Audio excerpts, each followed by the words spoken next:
Pyorrhoea का infection जो है वो मसूड़ों को और मसूड़ों के अंदर जो दांतों की हड्डियां हैं उनको धीरे धीरे खोखला करता रहता है।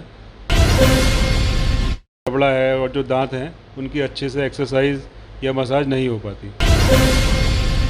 जब हड्डी की ग्रोथ प्रॉपर नहीं होती तो दांतों को जगह नहीं मिलती सही जगह पर आने के लिए और फिर वो टेढ़े मेढ़े हो जाते हैं। रूट कैनाल ट्रीटमेंट, इसमें जो दांत की जड़ है उसकी जो नस होती है, रूट के अंदर नस जो होती है उसका ट्रीटमेंट करके एक सड़े हुए दांत को या एक चोट लगे हुए दांत को रिपेयर करके सही कर सकते हैं। जो नकली हमारा दांत है उस दांत को रिप्लेस कर सकते हैं, मिसिंग दांत को क्राउन की हेल्प से रिप्लेस कर सकते हैं। इम्प्लांट क्या होता है, स्क्रू से एक पेचनुमा चीज़ होती है, स्क्रू की हेल्प से हम मसूड़े के अंदर, दांत के अंदर एक नया फिक्स दांत फिक्स कर सकते हैं। बदलते खान पान की बात करें या बदलती लाइफस्टाइल की, इन सब के बीच आज दांत रोग ने भी अपनी जड़ें जमा ली हैं। चाहे बात हम बुजुर्गों की करें चाहे युवाओं की, दांत रोग आज बहुत ज़्यादा देखने के लिए मिल रहा है। इसी संबंध में बात करने के लिए कुमार डेंटल क्लिनिक के डॉक्टर अमित अग्रवाल जी आज हमारे साथ मौजूद हैं, जिनसे दंत रोग पर आज हम विशेष चर्चा करेंगे। सर, बहुत बहुत स्वागत है आपका हमारे चैनल में। धन्यवाद, ये हमारा भी सौभाग्य है। डॉक्टर साहब, जिस तरीके से दांत रोग जो है ये बुजुर्गों में देखने के लिए मिलता था, आज बड़ी तेज़ी से ये युवाओं में भी बढ़ रहा है, क्या कारण है इसका? जैसा आपने खुद ही कहा कि आजकल समय के अभाव में भी लोग साफ़ सफाई पर ध्यान नहीं देते दांतों की, और खान पान जो है वो काफ़ी बदल गया है। उसकी वजह से भी युवाओं में ये परेशानियाँ आने लगी हैं। जैसा कि आपने देखा ही होगा कि पान मसाला, गुटखा, समय पर दांतों की सफाई ना करना, उनकी वजह से युवाओं में और इवन बच्चों में भी ये सब परेशानियां बढ़ने लगी। आज के समय में दांतों का एक रोग भी बहुत तेज़ी से बढ़ रहा है। बात करें अगर हम पायरिया की, तो पायरिया क्या है और क्यों ये इतना तेज़ी से बढ़ रहा है? देखिए, पायरिया का नाम हमेशा से हम सुनते आ रहे हैं। पायरिया एक तरह से दांतों और मसूड़ों की बीमारी है, जिसमें पायरिया के जो कीटाणु हैं वो मसूड़ों को एक तरह से दीमक की तरह खोखला करते रहते हैं। तो धीरे धीरे ये जो पायरिया के कीटाणु कह लीजिए या पायरिया का इन्फेक्शन जो है वो मसूड़ों को और मसूड़ों के अंदर जो दांतों की हड्डियां हैं उनको धीरे धीरे खोखला करता रहता है।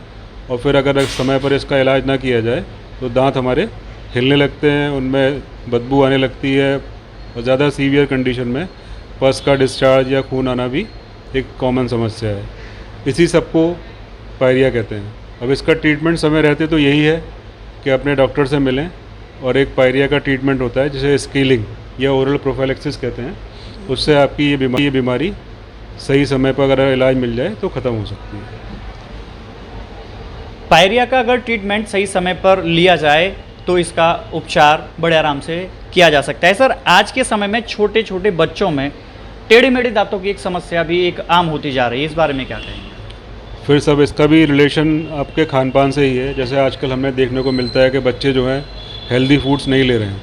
हेल्दी फूड्स में जैसे कि ये रॉ वेजिटेबल्स और कड़क चीज़ें, हार्ड फूड जो है वो हमारी डाइट से तकरीबन ख़त्म होता जा रहा है।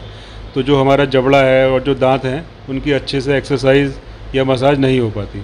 सॉफ्ट खाना है और ये जो फास्ट फूड है, इसकी वजह से जो हमारे दांत हैं और जबड़े हैं इन सब की मसाज प्रॉपर नहीं हो पाती। तो जो हमारा जबड़ा है और दांत है उनका विकास, उनकी ग्रोथ प्रॉपर नहीं हो पाती। तो जब हड्डी की ग्रोथ प्रॉपर नहीं होती तो दांतों को जगह नहीं मिलती सही जगह पर आने के लिए, और फिर वो सर, आज के इस आधुनिक युग में इस मेडिकल क्षेत्र में एक क्रांति आई है। नई नई टेक्नोलॉजी, नई नई दवाई भी आज ईजाद हो चुकी हैं। तो ऐसे में आप जो इलाज करते हैं वो किन किन नई टेक्नोलॉजी और किन किन दवाओं के इस्तेमाल से आप जो यहाँ पे ट्रीटमेंट दे रहे हैं? देखिए, जब डेंटल का एक समय तो ऐसा था कि बिल्कुल हर चीज़ का इलाज निकालना ही था, लेकिन अब जैसे विज्ञान ने और क्षेत्रों में तरक्की की है वैसे डेंटल में भी है। तो डेंटल में नए ट्रीटमेंट्स आ चुके हैं, जिसमें पहला है रूट कैनाल ट्रीटमेंट। इसमें जो दांत की जड़ है उसकी जो नस होती है, रूट के अंदर नस जो होती है उसका ट्रीटमेंट करके एक सड़े हुए दांत को या एक चोट लगे हुए दांत को रिपेयर करके सही कर सकते हैं। उसके बाद फिर होता है क्राउन और ब्रिज। क्राउन और ब्रिज में जो नकली हमारा दांत है उस दांत को रिप्लेस कर सकते हैं, मिसिंग दांत को क्राउन की हेल्प से रिप्लेस कर सकते हैं। और फिर उसके बाद एक और नई चीज़ आ चुकी है जिसे कहते हैं इम्प्लांट। इम्प्लांट क्या होता है स्क्रू से, एक पेच नुमा चीज़ होती है, स्क्रू की हेल्प से हम मसूड़े के अंदर, दांत के अंदर एक नया दांत फिक्स कर सकते हैं। तो ये सब नई चीज़ें हैं जिसकी वजह से दांतों की लाइफ भी बढ़ रही है और चेहरे की सुंदरता भी बढ़ सकती है, और जो मिसिंग दांत हैं वो भी लगाए जा सकते हैं। सर, मेरा आखिरी सवाल है कि अपने स्वस्थ दांतों के लिए हमारे दर्शकों को क्या संदेश देना चाहिए? देखिए, स्वस्थ दांत एक बहुत बड़ी नेमत है जो प्रकृति ने हमें पहले से ही दे रखी है। और दांतों का सेट आप जानते ही हैं, 2 बार आता है, एक बचपन में और एक बचपन के बाद। तो सबसे पहला काम जो हम बचपन से ही हमेशा से सुनते आ रहे हैं, सुबह और रात को ब्रश करना। इसके अलावा जो सब चीज़ें हमारे दांतों को नुकसान करती हैं, पान मसाला, गुटखा, तंबाकू, इन सब चीज़ों को अवॉइड किया जाए। और रेगुलर जितना हो सके साल में 2 साल में एक बार अपने डेंटिस्ट से चेकअप कराते रहें। और दांतों की जो भी छोटी मोटी परेशानी हो उसे टालें ना, कि जैसे पेस्ट इस्तेमाल कर लिया या खुद से ही कुछ भी करते रहे। छोटी परेशानी हो तभी उसको दिखाएं और इलाज कराएं, जिससे कि वो बड़ी समस्या ना बने। जितना अपने दांतों की केयर रखेंगे उतना ही लंबा उनका दांतों का समयकाल बढ़ेगा। तो ये थे हमारे साथ अलीगढ़ के जाने माने डॉक्टर अमित अग्रवाल जी। जुड़े रहिए, फिर जल्द मिलते हैं एक नई बीमारी को लेकर एक नए डॉक्टर के साथ। आप देख रहे हैं सक्षम न्यूज इंडिया, सबसे पहले सबसे तेज।